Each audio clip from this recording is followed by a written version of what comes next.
ભગવાન શિવના કહેવાથી માં સતી માં ભવાની કહે છે, પ્રભુ હવે મારે ફરીવાર અહીંયા તમારી સાથે નથી આવું. કારણ બે છે. એક, ભગવાન શિવે સતીનો ત્યાગ કર્યો છે. ક્યારે? જ્યારે ભગવાન રામ બ્રહ્મ છે કે નહીં એની પરીક્ષા કરવા માટે માં ભવાની માં જાનકીનું રૂપ લીધું ત્યારે. બીજું,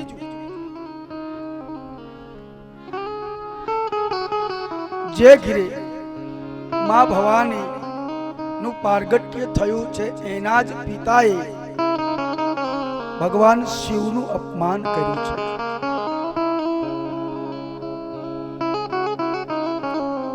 પણ જ્યારે ભગવાન શિવ માંગવાનું કહે છે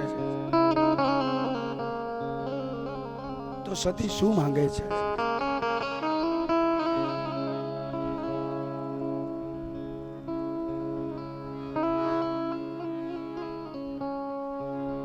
સતી કહે છે, હે સ્વામીનાથ,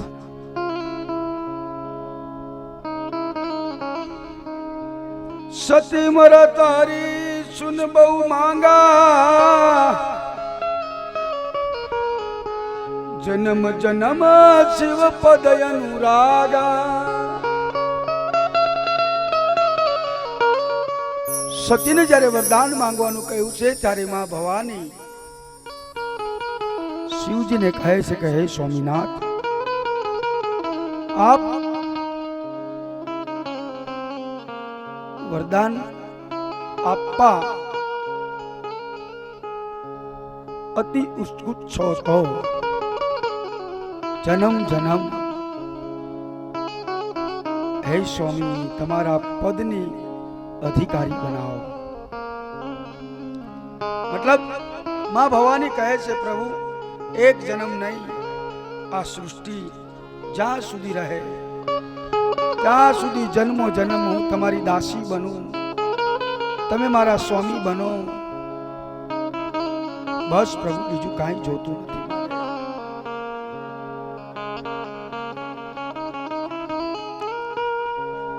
સતી મૂરત હરિસુન બહુ માગા,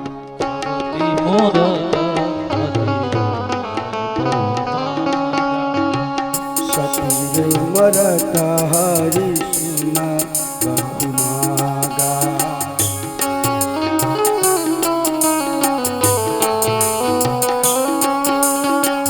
શ્રી રામ જય રામ જય જય રામ, જય રામ જય જય રામ. જન્મ જન્મ પ્રભુ પદ અનુરાગા. શ્રી રામ જય રામ જય જય રામ. સતી રે મરત સુન બહુ બર માગા. શ્રી રામ જય રામ જય જય રામ. જન્મ જન્મ શિવ પદ અનુરાગા. શ્રી રામ જય રામ જય જય રામ. હીર કરી બગીરી કરુદાઈ. શ્રી રામ જય રામ જય જય રામ. હીર કારણ ગીરી ઘર જાય. શ્રી રામ જય રામ જય જય રામ. જનની પાર્વતી તીનુર પાઈ.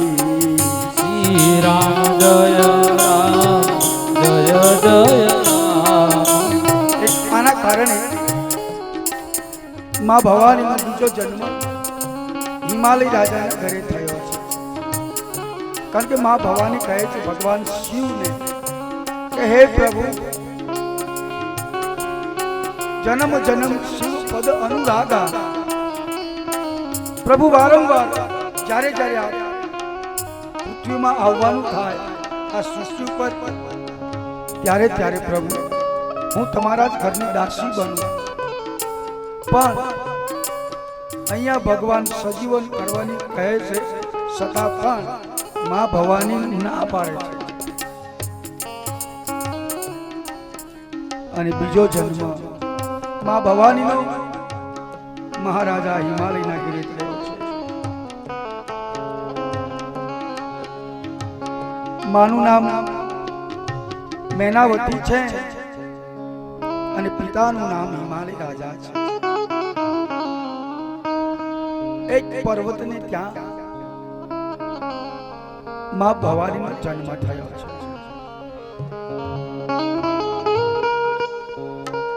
માં પાર્વતીનો જન્મ થયો તુરંત સંત નારદજીનું આગમન થયું છે.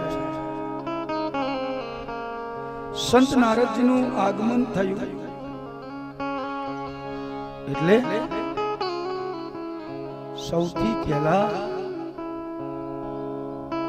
હિમાલય રાજા નારદજીને કહે છે, હે શ્રી ધોરણ,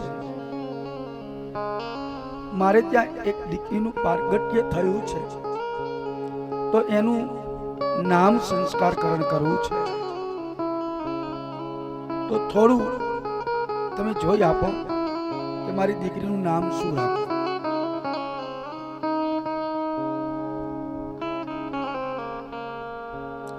આપણા પણ આ પિંડ દેહના નામ છે ને એ અવલૌકિક છે. બધાના ભલે અલગ અલગ નામ છે, પણ આ નામની સાથે નાતો જોડાયેલો છે.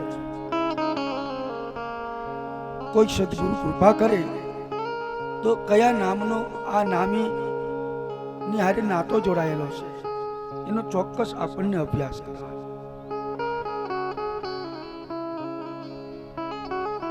કારણ કે આ જગતમાં જ્યારે આપણું અવતરણ થયું ને ત્યારે તો આપણે અનામી હતા.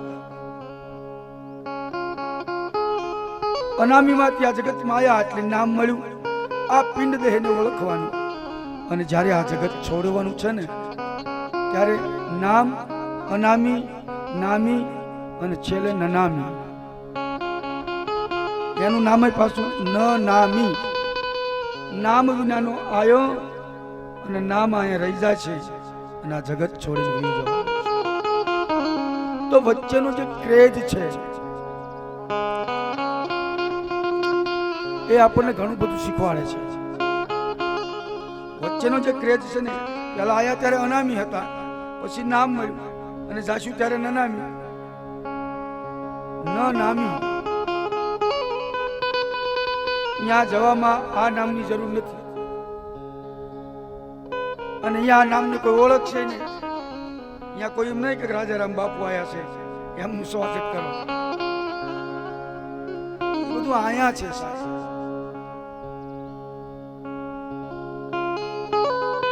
નનામી અનામી અને નનામી એની વચ્ચે જે નામી છે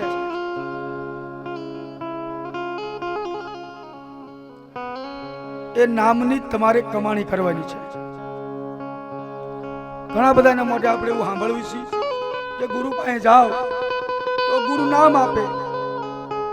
તો એક દિવસ મેં તમને તમારા 9-10 ગુરુ ગણાયા. નામ આપે પણ તમારું જે નામ છે એ નામને આ જગતમાં કેટલા ઓળખે છે? જેનું જે નામ હોય, ભક્તિના પદ ઉપર, ભક્તિના માર્ગ ઉપર આ નામને કેટલા જીવ ઓળખે છે? નામને ઘણી રીતે ઓળખતા હોય ને, પણ તમારી ગેરહાજરી હોય આ જગતમાં, તમે ન હોય ત્યારે આ નામને યાદ કરીને કેટલા લોકો ઓળખે છે. મહત્વની વાત એ છે કે ભગવાને 5, 25, 50, 100 વર્ષ આપણને એક મોકો આપ્યો છે. હે જીવ, તું આ જગતમાં જા અને આ જન્મ મરણના ફેરામાંથી છૂટવા માટેનો એક મોકો છે અને આ અવસર ચૂકાય નહીં, એનું ખાસ ધ્યાન રાખવું. સંતોએ ભજનમાં પણ કીધું છે કે મોંઘો મનુષ્ય દેહ ફરી નહીં મળે વારંવાર, ભાઈ તું ભજી લે કૃપાર.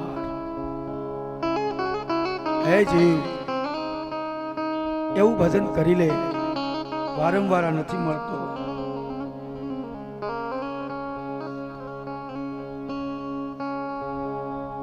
નારદજી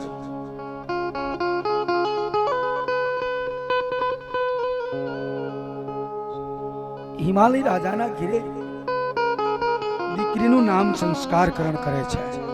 કેટલા નામ રાખીએ કે હિમાલય રાજાને કહે છે આનું નામ અંબા છે, અંબાલિકા છે, ઘણા નામ છે. પણ મારી બુદ્ધિ અનુસાર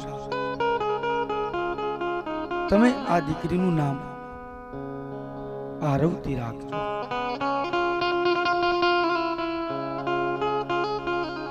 પારતી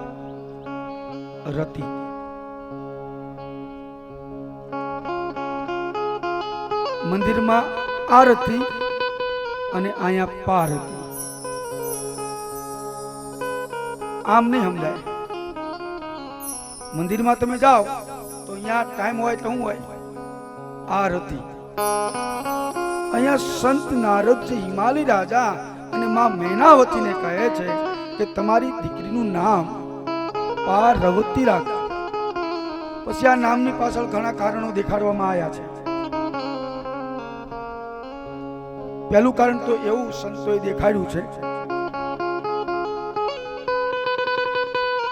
કે આનું નામ પાર્વતી એટલા માટે રાખવામાં આવ્યું કે જ્યારે દક્ષની પુત્રી હતા અને એને ભગવાન રામ ઉપર બ્રહ્મની શંકા થઈ કે જે એક સ્ત્રીની માટે વનવન ફરે એ માણસ કઈ રીતે બ્રહ્મ હોઈ શકે.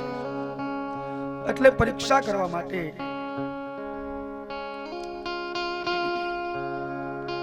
સીતાનું રૂપ લીધું. એ રૂપને ભગવાન શિવે પોતાની દ્રષ્ટિમાં સમાવી દીધું છે. તો પહેલું કારણ કે માં ભવાની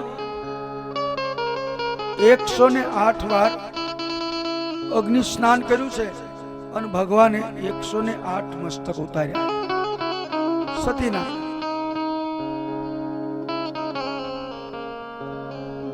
તો એટલી વખત અગ્નિ સ્નાન કરતા કરતા જે માનું રૂપ હતું ને એ પાર્વતી રૂપ થઈ ગયું. એટલે પણ એક કારણ બતાવે છે કે આનું નામ પાર્વતી રાખવામાં આવ્યું છે.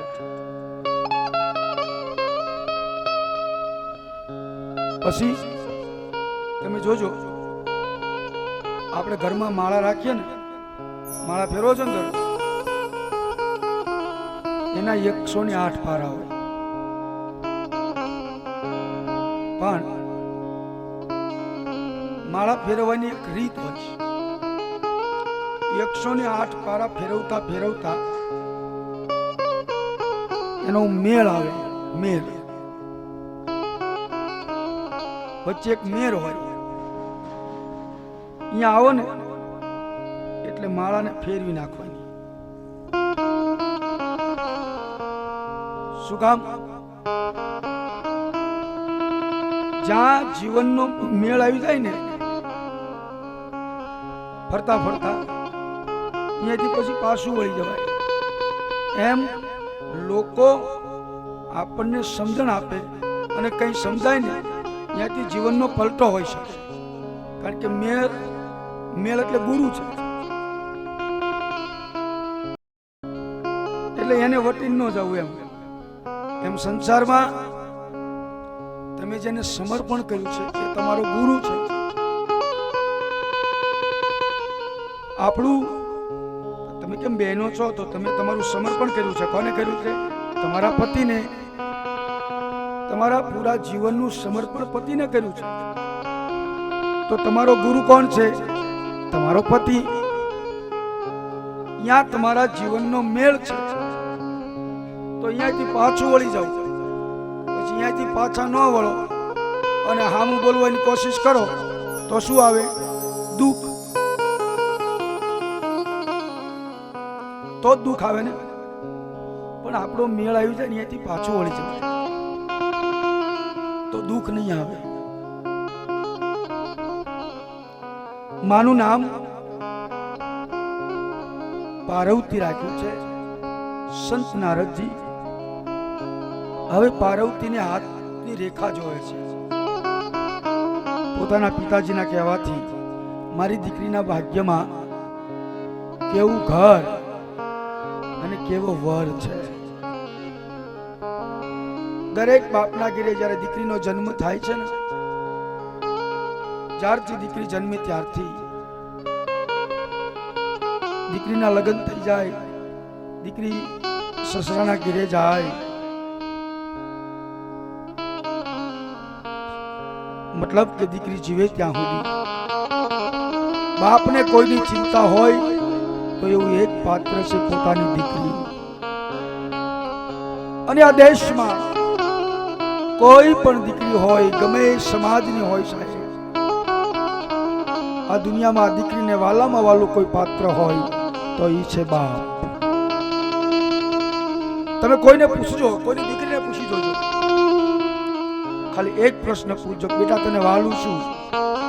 પોતાના શરીરના સુખ કરતા, પોતાના વૈભવ કરતા, ભગવાન કરતા, પોતાના દીકરા કરતા, પોતાના પતિ કરતા આ દેશની દીકરીને વાલામાં વાલી કોઈ ચીજ હોય તો એ છે બાપ. અને હું તો ત્યાં સુધી કહું કે આ દેશની દીકરી, આ દેશની દીકરી પિયરમાં ત્યાં સુધી જાય જ્યાં સુધી એનો બાપ જીવતો હોય. દીકરી પિયરમાં આટો ખાવા આવે અને પાદરમાં ઉતરે ને તો દીકરીને સૌથી પહેલી ઈચ્છા હોય કે મને મારો બાપ ભેગો થઈ જાય, હું મારા બાપનું મોઢું જોઈ લઉં. અને બાપ એવું પાત્ર છે સાહેબ, પોતાના દીકરીના ભવિષ્ય માટે ઘણું ઘણું જોવે છે. કેટલાય દીકરા જોવે, કેટલાય હગા જોવે, ઘણું તમારી માટે સુખ જોવે છે. પણ આખીરમાં મારા અને તમારા ભાગ્ય, મારા અને તમારા નસીબ મને તમને ત્યાં ખેંચી જાય છે.